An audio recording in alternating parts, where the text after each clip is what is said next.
माता की, भारत माता की, भारत माता की। आज उत्साह का दिन है, उत्सव का दिन है। ये उत्सव उत्तर प्रदेश ने देश को अनेक प्रधानमंत्री दिए, लेकिन 5 साल का कार्यकाल पूरा करने वाले किसी मुख्यमंत्री के दोबारा चुने जाने का ये पहला उदाहरण है।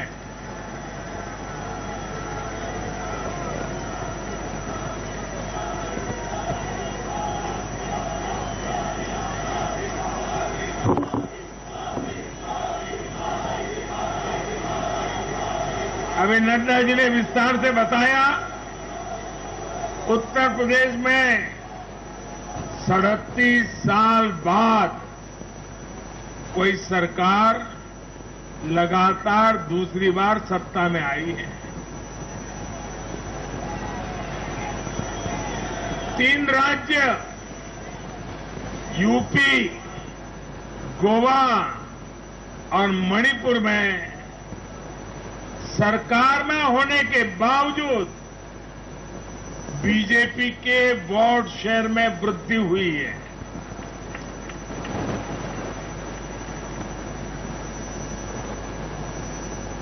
गोवा में सारे एग्जिट पोल गलत निकल गए और वहां की जनता ने तीसरी बार सेवा करने का मौका दिया है। 10 साल तक सत्ता में रहने के बाद भी राज्य में बीजेपी की सीटों की संख्या बढ़ी है, ध्यान नहीं।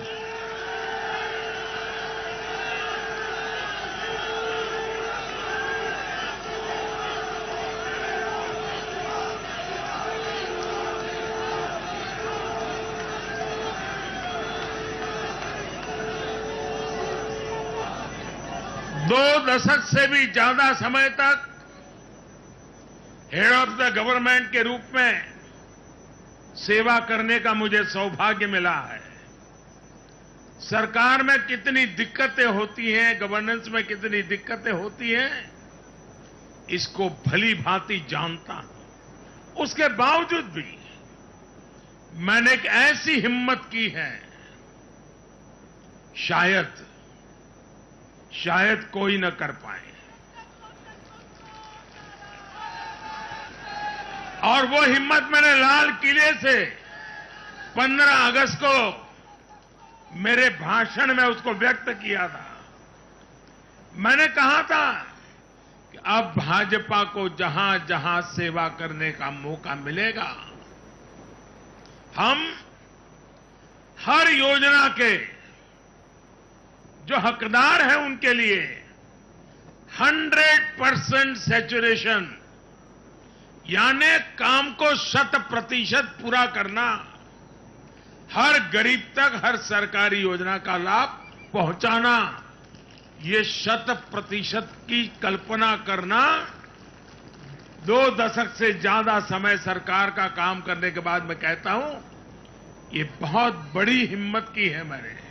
और ये हिम्मत मैंने इसलिए की है कि जब ईमानदारी होती है, नीयत साफ होती है, गरीबों के प्रति करुणा होती है, देश का कल्याण यही जीवन का मंत्र होता है, तो फिर ऐसे निर्णय करने की ताकत पैदा होती है। हम हर गरीब तक पहुंचेंगे, हम हर गरीब तक पहुंचेंगे, 100% लाभार्थियों तक पहुंचेंगे। भाई और बहनों, आज मैं देश की महिलाओं, हमारी बहन बेटियों को विशेष रूप से नमन करता हूं। चुनाव के नतीजों में मेरी इन माताओं बहनों का, बेटियों का बहुत बड़ा योगदान है। ये हमारा सौभाग्य है कि भाजपा को बहनों, बेटियों, माताओं ने इतना स्नेह दिया है, इतना आशीर्वाद मिला है। जहां जहां महिला मतदाताओं ने पुरुषों के मुकाबले ज्यादा वोट किया है, वहां बीजेपी को बम्पर जीत मिली है।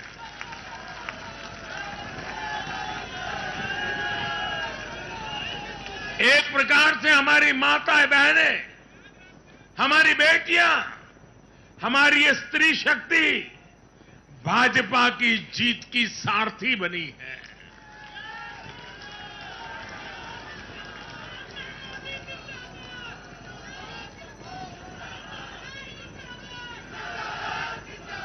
मैं जब गुजरात में था तो कभी कभी कुछ ऐसी घटनाएं हो जाती थी कि लोग चिंता करते थे, मोदी जी आपकी सुरक्षा का क्या, आप चिंता क्यों नहीं करते, अपने आप को क्यों संभालते नहीं हैं। तो मैं एक ही जवाब देता था कि कोटि कोटि माताओं का, स्त्री शक्ति का मुझे सुरक्षा कवच मिला हुआ है।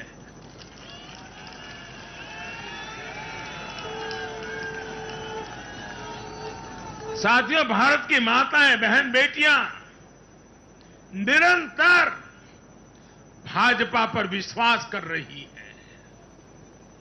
उनको पहली बार विश्वास मिला है कि सरकार उनकी छोटी से छोटी जरूरतों को भी ध्यान में रखती है।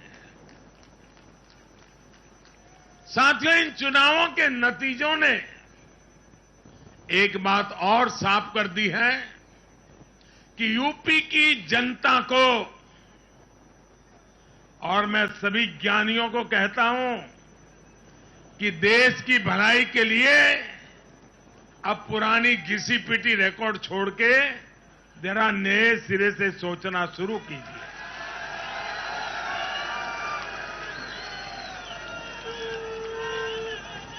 इस देश के लिए बड़ी दुख की बात है। मैं स्वयं बहुत दुख अनुभव करता था जब ये ज्ञानी लोग यूपी की जनता को सिर्फ और सिर्फ जातिवाद के तराजू से तोलते थे, जातिवाद की दृष्टि से देखते थे।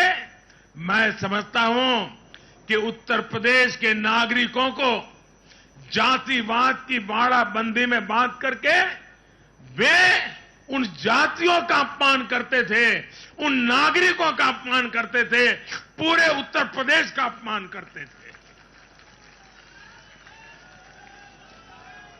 कुछ लोग ये कहकर यूपी को बदनाम करते हैं कि यहां के चुनाव में तो जाति ही चलती है। लेकिन भाइयों बहनों, उत्तर प्रदेश के लोगों ने दिखा दिया है। 2014 के चुनाव नतीजे देखें, 2017, 2019 के नतीजे देखें और अब फिर 22 में भी देख रहे हैं। हर बार यूपी के लोगों ने सिर्फ और सिर्फ विकासवाद की राजनीति को ही चुना है।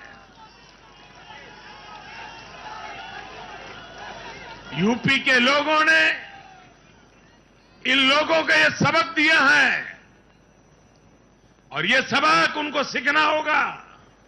यूपी के गरीब से गरीब व्यक्ति ने, यूपी में गांव में रहने वाला व्यक्ति हो, पढ़ा लिखा हो या अनपढ़ हो, यूपी के हर मतदाता ने, हर नागरिक ने एक सबक दिया है कि जाति की गरिमा, जाति का मान देश को जोड़ने के लिए होना चाहिए, देश को तोड़ने के लिए नहीं होना चाहिए। और ये करके दिखाया है, 4 चुनावों में करके दिखाया है। वैसे आज मैं ये भी कहूंगा कि 2019 के चुनाव नतीजों के बाद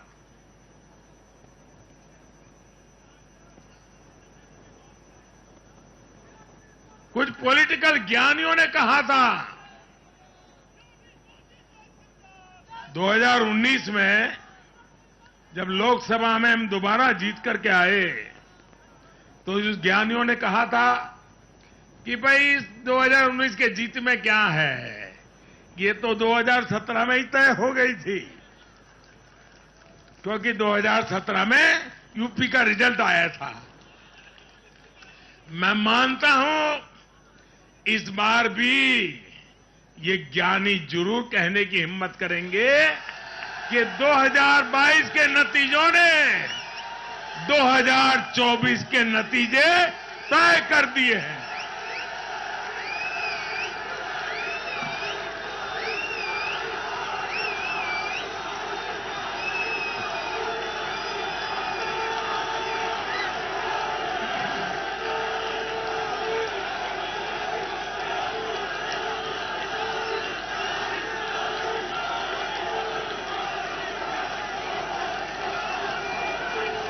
मैं आज पंजाब के भाजपा कार्यकर्ताओं की भी विशेष प्रशंसा करूंगा। उन्होंने विपरीत परिस्थितियों में जिस प्रकार पार्टी का झंडा बुलंद किया है, वो आने वाले समय में पंजाब में भाजपा की मजबूती को, देश की मजबूती को एक अहम स्थान के रूप में विकसित करेंगे, ये मेरा पूरा विश्वास है। पंजाब में भाजपा एक शक्ति के रूप में उभरनी है, ये मैं अपनी आंखों के सामने देख रहा हूं दोस्तों। सीमावर्ती राज्य होने के नाते पंजाब को अलगाववादी राजनीति से सतर्क रखना भाजपा का कार्यकर्ता जान की बाजी लगा करके भी इस काम को करता रहेगा। आने वाले 5 सालों में भाजपा का हर कार्यकर्ता वहां इस दायित्व को जोर शोर से निभाने वाला है। ये विश्वास मैं पंजाब की जनता को आज देना चाहता हूं। साथियों, ये चुनाव ऐसे समय में हुए हैं जब दुनिया 100 साल के सबसे बड़े कोरोना जैसी महामारी के संकट से लड़ रही है। पूरी मानव जात, पूरा विश्व 100 साल में ऐसी बीमारी नहीं देखी, ऐसी मुसीबत से लड़ना नहीं पड़ा है। ये जैसे कुछ कम था तो युद्ध ने भी विश्व की चिंताएं बढ़ाई है। इन परिस्थितियों में दुनिया भर की सप्लाई चेन छिन्न भिन्न हो गई है। 2 साल से सप्लाई चेन पर बहुत ही विपरीत प्रभाव हुआ और युद्ध ने उसमें और जोड़ दिया। इन चुनौतियों से निपटने के लिए भारत ने जो कदम उठाए, आर्थिक स्तर पर जो फैसले लिए, गरीब कल्याण के जो फैसले लिए, उन सभी ने भारत को संभलकर आगे बढ़ने में बहुत मदद की। भारत बच पाया है क्योंकि हमारी नीतियां जमीन से जुड़ी रही। हमारी नीतियां जमीन से जुड़ी रही और हमारे प्रयास निष्ठा और नियत की पटरी पर अविरत आगे बढ़ते रहे। जहां जहां डबल इंजन की सरकार रही, वहां पर जनता के हितों की डबल सुरक्षा हुई और विकास के कार्यों की गति भी तेज हुई। इस समय जो युद्ध चल रहा है, उसका प्रभाव प्रत्यक्ष और परोक्ष रूप से दुनिया के हर देश पर पड़ रहा है। भारत शांति के पक्ष में है, बातचीत से हर समस्या को सुलझाने के पक्ष में है। लेकिन जो देश सीधे जंग लड़ रहे हैं, भारत का उनसे आर्थिक दृष्टि से, सुरक्षा की दृष्टि से, शिक्षा की दृष्टि से, राजनीतिक दृष्टि से नाता है। भारत की बहुत सारी जरूरतें इन देशों से जुड़ी हुई हैं। भारत बाहर से जो कच्चा तेल मंगाता है, पाम ऑयल मंगाता है, सनफ्लावर ऑयल मंगाता है, उसकी कीमत भी अंतर्राष्ट्रीय बाजार में बहुत तेजी से बढ़ रही है। कोयला हो, गैस हो, फर्टिलाइजर हो, सभी की कीमतों में पूरी दुनिया में कल्पना बाहर का उछाल आ रहा है। युद्ध के कारण पूरी दुनिया में महंगाई बढ़ रही है। विकासशील देशों को विशेष रूप से कठिनाई का सामना करना पड़ रहा है। साथियों, इस वैश्विक संदर्भ में इन कठिनाइयों के बीच इस बार के बजट पर नजर डालें तो एक विश्वास पैदा होता है। देश आत्मनिर्भर भारत अभियान के मार्ग पर आगे बढ़ रहा है।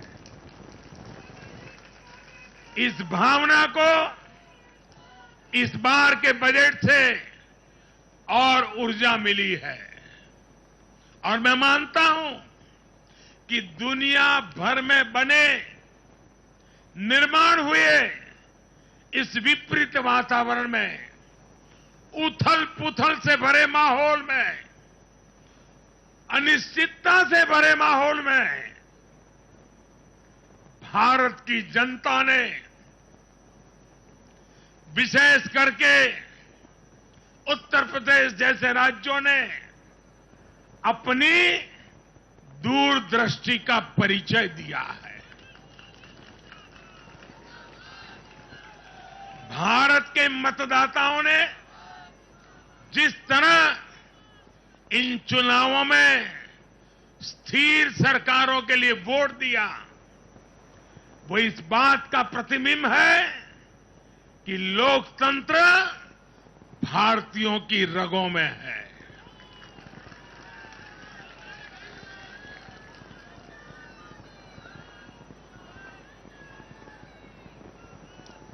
लेकिन भाई और बहनों, आज इस अवसर पर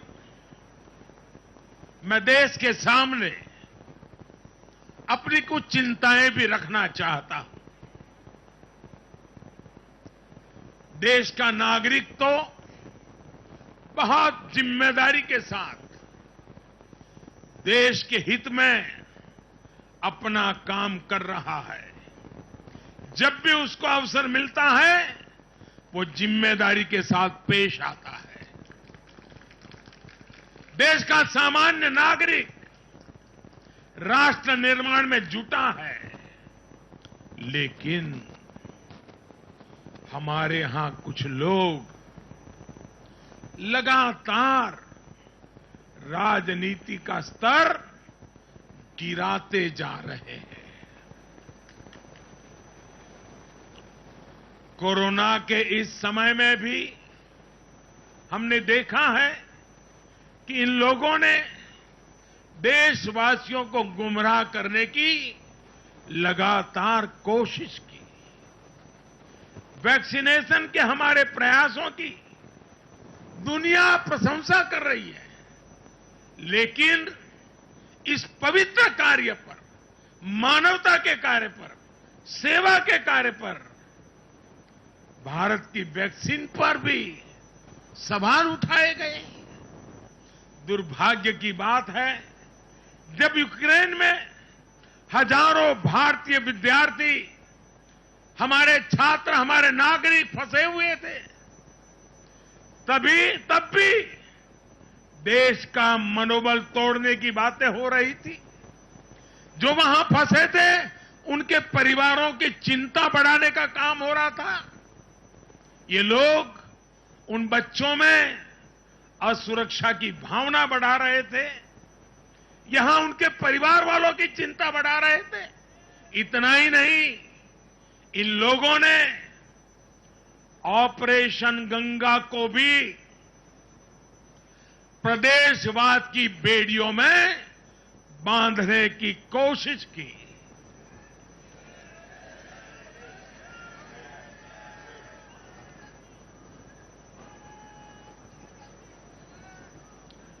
हर योजना को, हर कार्य को क्षेत्रवाद, प्रदेशवाद, जातिवाद, संप्रदायवाद का रंग देने का प्रयास भारत के उज्जवल भविष्य के लिए बहुत बड़ी चिंता का विषय है। साथियों, इन चुनावों में मैंने लगातार विकास की बात की। गरीबों को घर, गरीबों को राशन, वैक्सीन, आधुनिक इंफ्रास्ट्रक्चर, हर विषय पर भाजपा का विजन लोगों के सामने रखा। इसके साथ ही जिस एक बात पर मैंने सबसे ज्यादा चिंता जताई थी, वो थी गौर परिवारवाद। मैंने राज्यों के लोगों को बताया कि कैसे मैं किसी परिवार के खिलाफ नहीं हूं, न ही मेरी किसी की व्यक्तिगत दुश्मनी है। मैं लोकतंत्र की चिंता करता हूं और मैं सभी ज्ञानियों को कहता हूं, जरा लोकतंत्र के तराजू पर इन चीजों को तोल के देखो।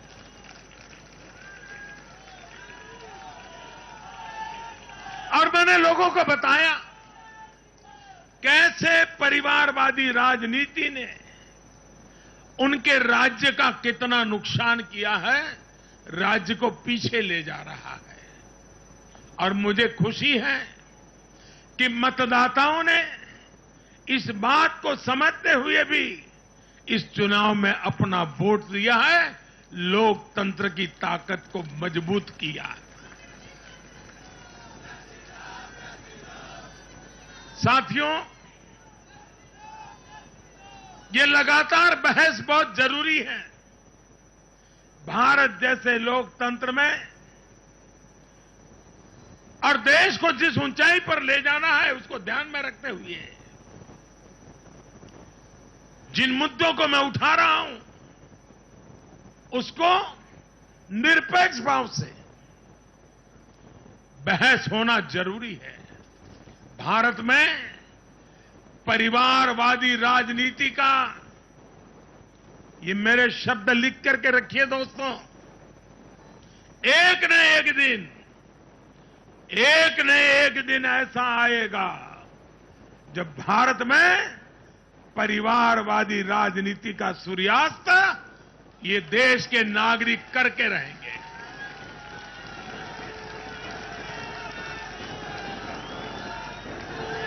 इस चुनाव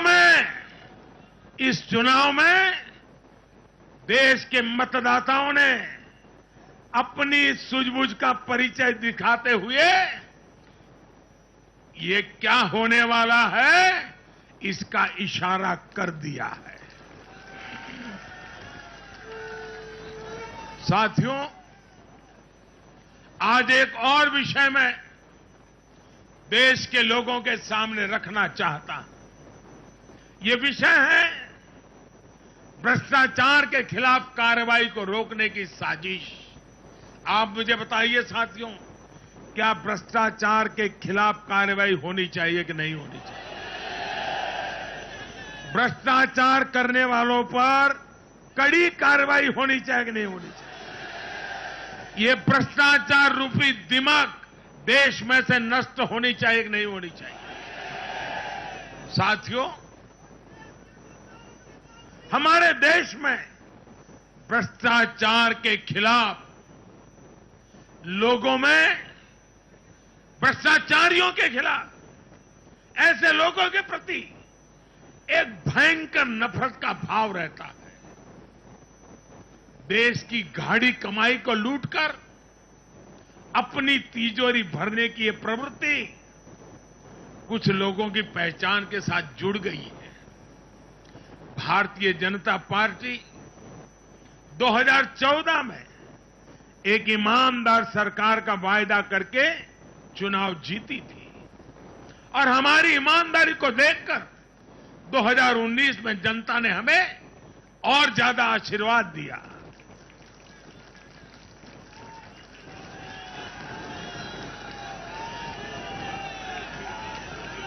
और देश हमसे अपेक्षा करता है कि मोदी जी, आपकी सरकार सिर्फ प्रामाणिक रहे इतना इनफ नहीं है।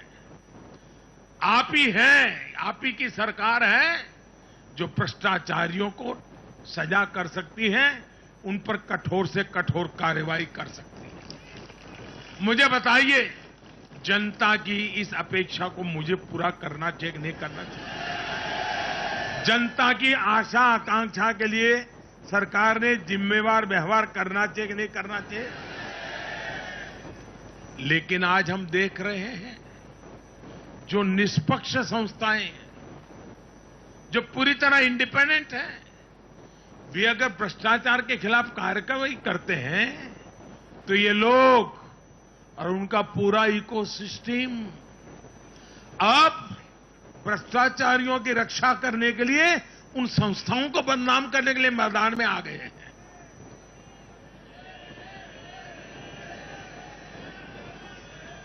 ये देश का कितना बड़ा दुर्भाग्य है कि घोटालों से घिरे लोग एकजुट होकर अब अपनी इकोसिस्टम की मदद से इन संस्थाओं पर ही दबाव बनाने लगे हैं। जांच एजेंसियों को रोकने के लिए ये लोग अपने इकोसिस्टम के साथ मिलकर नए नए तरीके खोजते हैं। इन लोगों को देश की न्यायपालिका पर भी भरोसा नहीं है।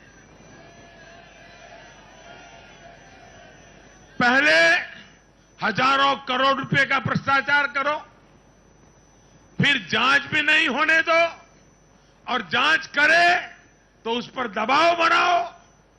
ये इन लोगों की प्रवृत्ति है।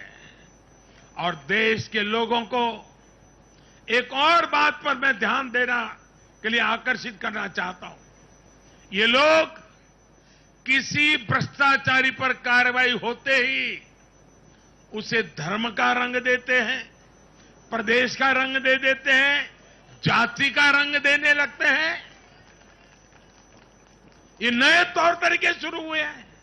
किसी माफिया के खिलाफ अदालत कोई फैसला सुना देती है तो भी उसे ये लोग धर्म और जाति से जोड़ देते हैं।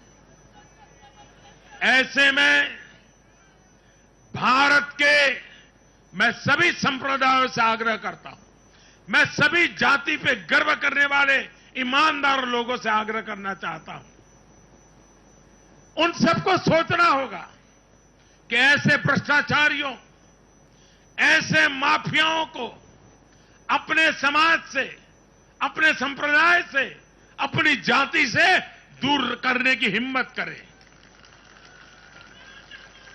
इससे समाज भी मजबूत होगा, संप्रदाय भी मजबूत होगा और हर व्यक्ति का भला होगा।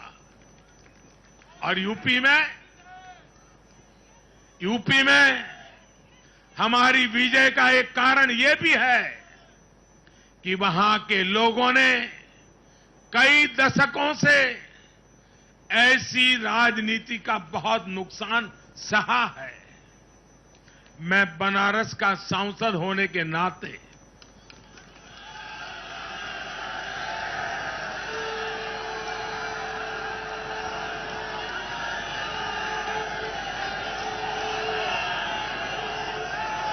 यूपी के लोगों के प्यार और आशीर्वाद ने मुझे भी यूपी वाला बना दिया है।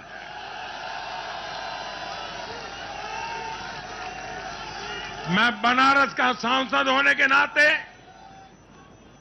मेरे अनुभव से कह सकता हूं, यूपी के लोग ये बात समझ चुके हैं कि जाति को बदनाम करने वालों से, संप्रदाय को बदनाम करने वालों से अब दूर रहना है और राज्य के विकास को ही सर्वोच्च प्राथमिकता देनी है।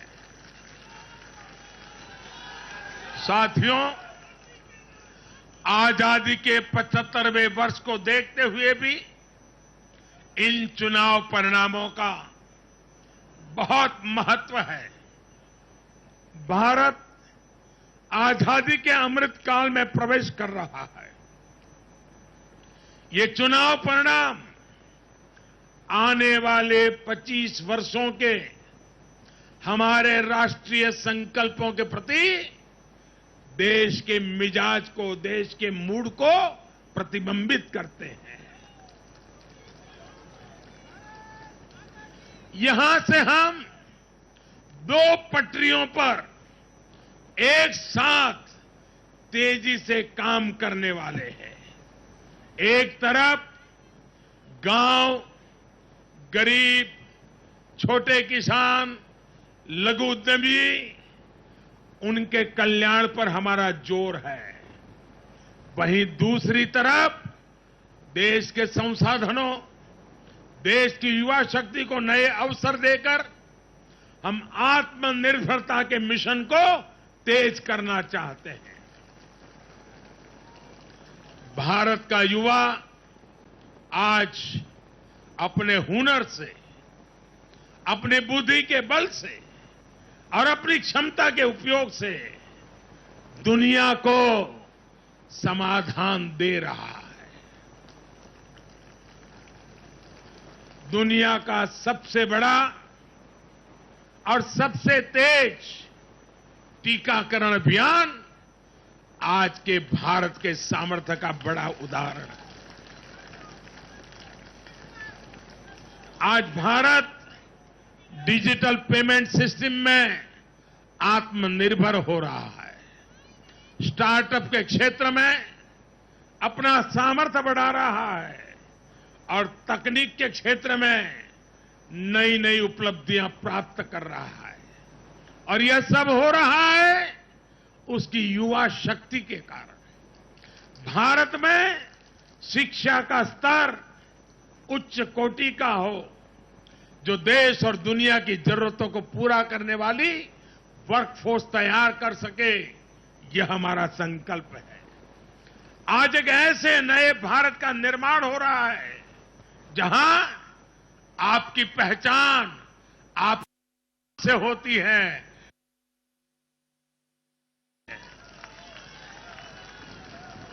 मुझे विश्वास है सबका साथ, सबका विकास, सबका विश्वास और सबका प्रयास के मंत्र पर चलते हुए हम अपने अपने राज्यों को नई ऊंचाई पर लेके जाएंगे। जब देश के हर राज्य का विकास होगा तो देश का भी विकास होगा। और मुझे तो मैं गुजरात में इतने साल काम किया, दिल्ली में सरकार भारतीय जनता पार्टी को अच्छा मानने वाली सरकार नहीं थी। हमारी सरकार में रोड़े अटकाने के सोच वाली सरकार थी। फिर भी गुजरात में हमारा मंत्र यही था, भारत के विकास के लिए गुजरात का विकास।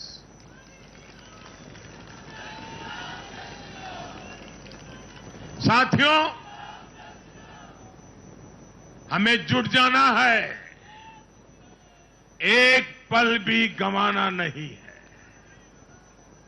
चुनौतियां कितनी ही कठिन क्यों न हो, लेकिन जीतने का संकल्प उससे भी बड़ा होता है।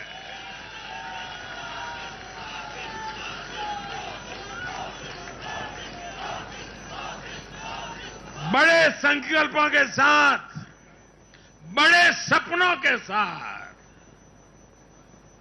ऊंची सी ऊंची ऊंचाइयों को पार करने के इरादे के साथ देश को आगे बढ़ाना है। साथियों, इतना बड़ा भव्य विजय भारत के उज्जवल भविष्य की ये गारंटी है। मैं एक बार फिर भारत के उज्जवल भविष्य के लिए ये जो निर्णायक मतदान किया है, इसलिए हमारे मतदाता अभिनंदन के बहुत अधिकारी है। आइए दोनों हाथ ऊपर करके तालियों के गड़गड़ाहट के साथ सभी मतदाताओं का अभिनंदन करें, मतदाताओं का आभार व्यक्त करें, मतदाताओं का गौरवगान करें।